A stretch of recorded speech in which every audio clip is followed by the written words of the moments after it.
জলটা আবার টল টল করছে বাবা। তোমাদের ফটো তুলছে দেখো। না পুকুরটারও তুলছি, জলটা টল টল করছে।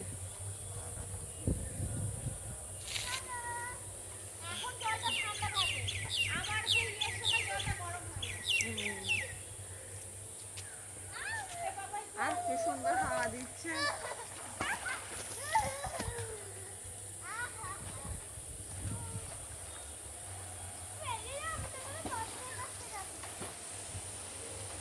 ও দেখে মনে হচ্ছে নেবে সাঁতার কাটি।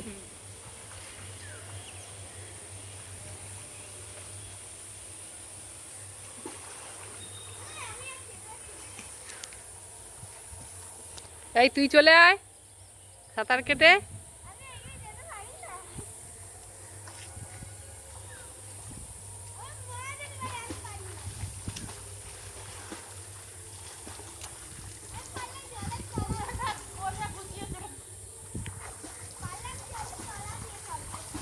ও তখন আমরা পুকুরে এপার ওপার করতাম সাঁতার দিয়ে।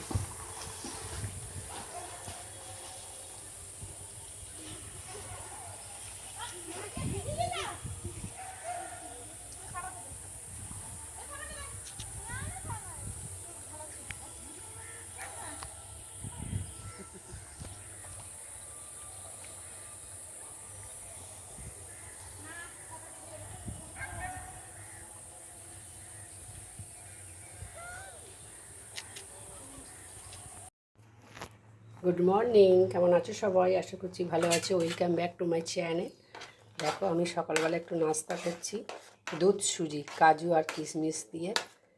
সাধারণত আমি ডেলি ব্লগের কিছু দেখাতে পারি না, সম্ভব হয় না এক হাতে করে করা। আজকে একটু খুব সিম্পল একটু করছি বলে তোমাদেরকে দেখানোর চেষ্টা করলাম। দুধ সুজিটাকে শুকনো খোলায় নেড়ে নিয়েছি, কাজু কিশমিশটাকে নেড়ে নিয়েছি, নিয়ে আর দুধ দিয়ে দিয়েছি।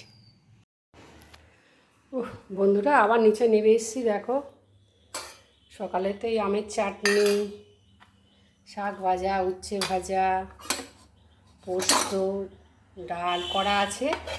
এখন গরম মাছের ঝাল করলাম সর্ষে পোস্ত দিয়ে, পেঁয়াজ দিয়ে। এবার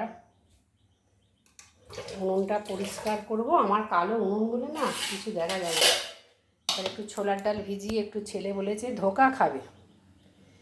তা এই গরমে ছেলেরা বাড়ির লোকেরা তো এসিতে বসে আছে বলুন, তাদের তো 5 রকম খেতে ইচ্ছা করবেই, কিন্তু আমরা তো আর গরমে রান্নাঘরে এসি নেই, সেটা তো ওরা বুঝবেও না। হ্যাঁ বুঝলেও কি আর করবে, করো কষ্ট করে করো, তোমাদের তো খুব কষ্ট রান্নাঘরে।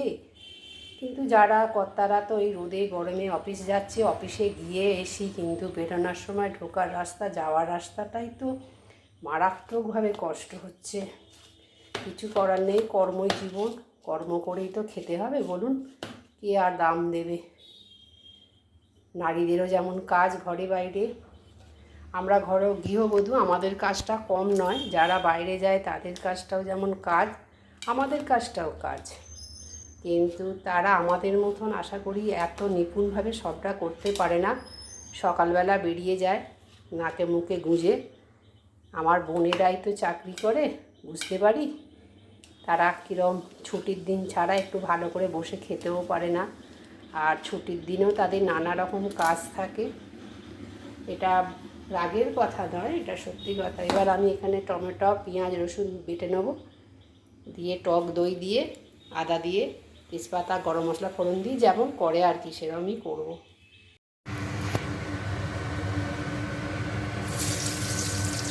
একটা একটা করে ভেজে নেবো। ছোটো বড় হয়েছে কাঁটাটা।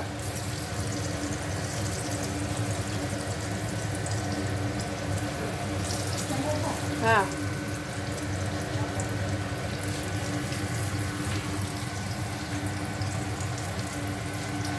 আমি একটু একটু করে আগে ভেজে নিই, তারপরে আসছি বন্ধুরা। ধোকাগুলো এই যে লাল লাল করে ভাজা হচ্ছে, ভাজা দিয়েই ভাত খাওয়া হয়ে যাবে, কিন্তু তাও ছেলে তো আর ভাজা খাবে না, ওটা গ্রেভি করতে হবে। আর জামাই ষষ্ঠী, সবাই তো খুব ভালো ভালো খাচ্ছে জামাইরা, মা শাশুড়িরা খাবে না, যাদের জামাই ষষ্ঠী আছে শাশুড়িদের উপোস ফলাট, আর জামাইদের পাঞ্চন বঞ্চন করতে করতেই তো শাশুড়িদের হাল এই গরমে খারাপ হয়ে যাবে। বাকিগুলো তাহলে ভেজে নিই বন্ধুরা। ধোকাগুলোকে লাল লাল করে ভেজে নিয়েছি। এবার এই তেলেতেই গুঁড়ো লঙ্কা তেজপাতা দিয়ে দিলাম।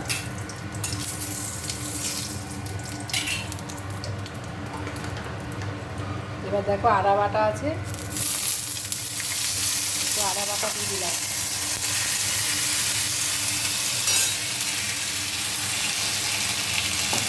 এক হাতে করে করতে খুবই অসুবিধা হয়।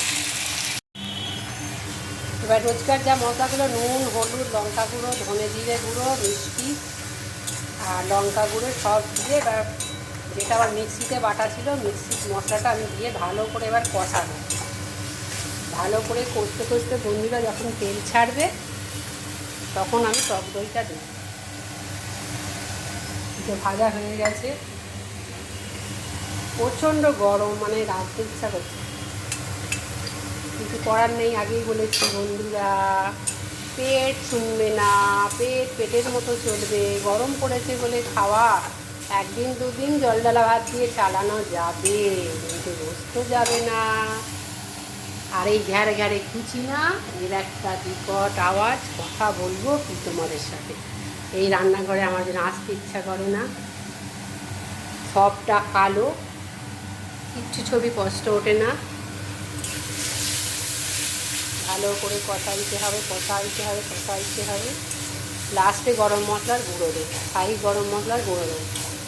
আর আমার কাছে একটু ভাজা মশলা আছে, সব রকম দিয়ে গরম মশলা জিরে ধনে শুকনো লঙ্কা সব দিয়ে একটা গরম মশলা ঘরে তৈরি আছে, সেই গরম মশলাটা লাস্টে একটু দেবো, একটু ঘি দেবো।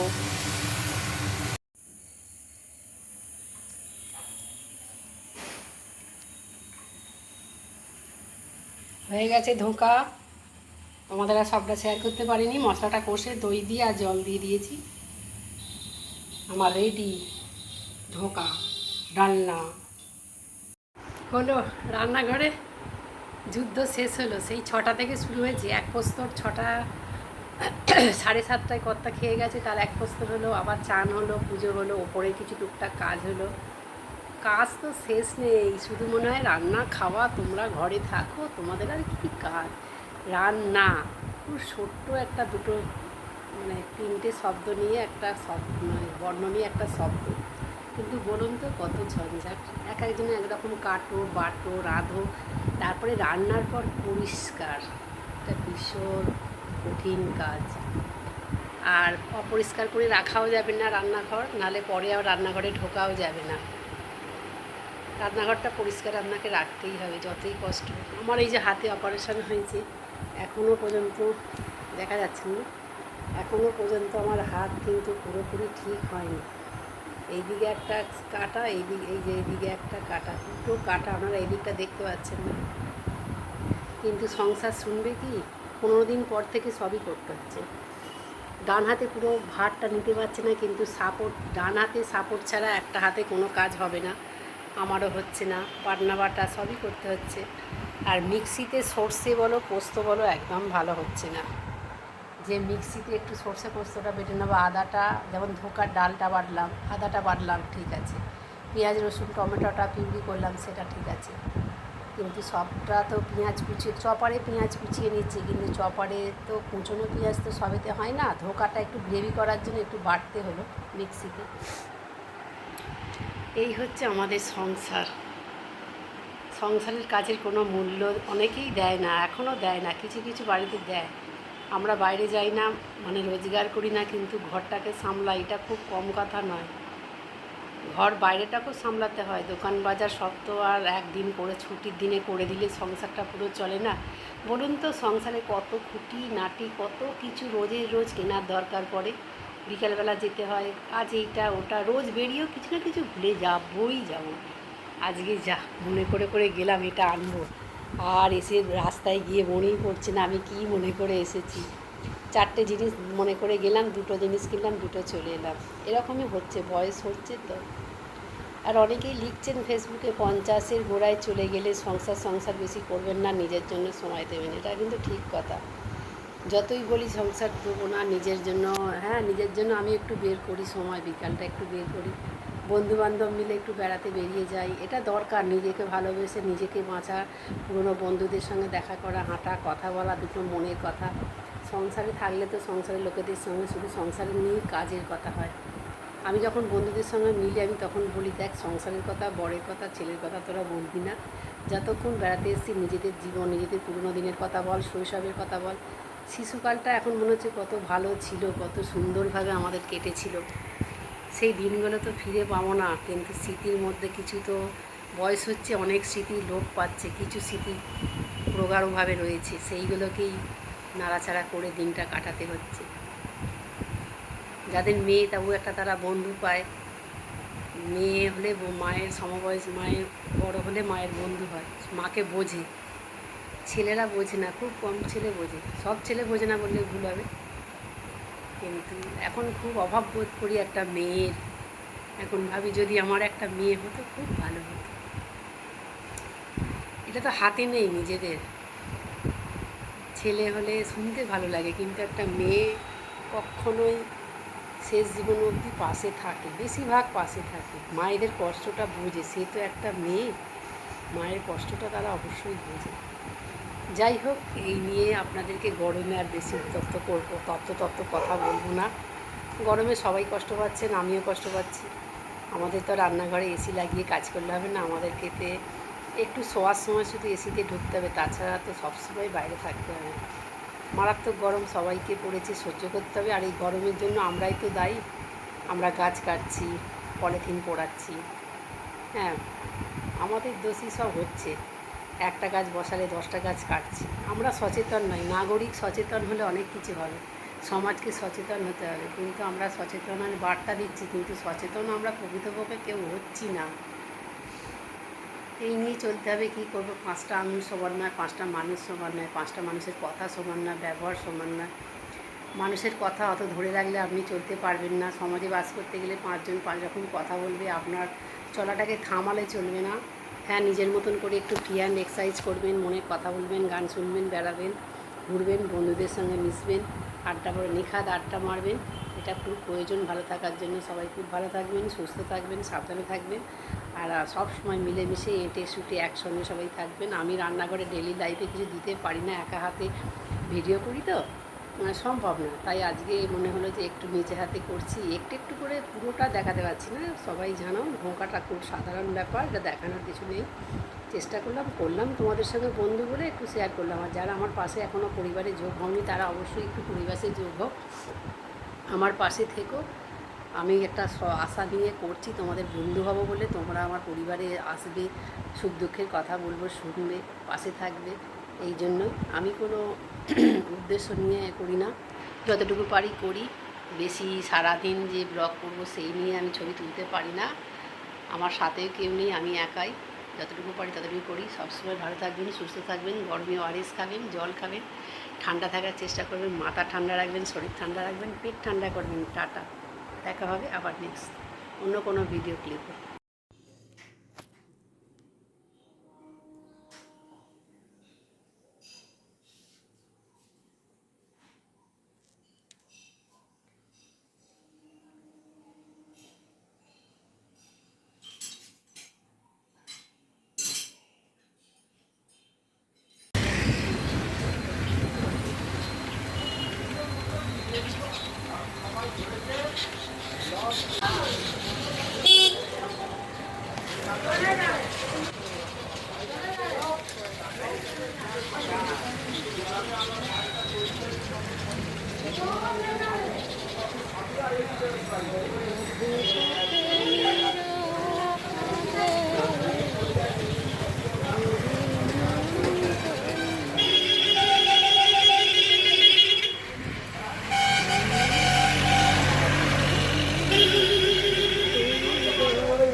পটল আলুর তরকারি হচ্ছে দম, নিরামিষ।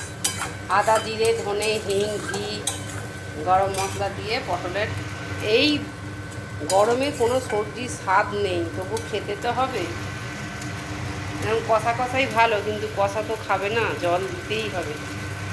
ঢ্যাঁড়স সেদ্ধ বসিয়েছি, এখানে তো মাছের ঝাল আছে, তো মাছের ঝাল করা আছে, ভাতটাই হলো, ডালটা ওখানে আছে, মোটামুটি রাত্রিটা হয়ে যাবে। প্রচুর গরম, কী করবো, রান্না তো করতেই হবে। রান্নাঘরে আবার চলে এসেছি। সারাদিন আজকে টুকিটাকি একটু আধটু তোমাদের দেখিয়েছি, বাড়ি সবটা দেখাতে পারি না, এক হাতে করি তো, বুঝতে পারছো যা গরম, মানে তিষ্ঠতে পারলে হয়, মানে পোশাক আশাক শরীর তো যা অবস্থা হয়ে আছে, মানে নিজের চুলটা পর্যন্ত আলাদা ইচ্ছা করছে না, এত এত চুল উঠছে। তোমাদের আর কার চুল উঠছে একটু আমাকে জানাবে তো কমেন্ট করে। প্রচুর মারাত্মকভাবে চুল উঠে যাচ্ছে, কিচ্ছু করতে পারছি না, গরমের জন্যই হচ্ছে। তরকারিটা এই যে কষা কষা হয়ে গেছে, এবার একটু জল দেবো, মাখা মাখা করবে। এটা মাখো মানে টাইট টাইট হলে ভালো লাগতো, কিন্তু খাবে না তো, এই যে মাখো মাখো করছি। যা কুচিনার আওয়াজ, তোমাদের কিচ্ছু শোনানো যাবে না। আর যা গরম পড়েছে, মানে মানুষের টিকে থাকাটা একটু দায় হয়ে গেছে, কি বলবো।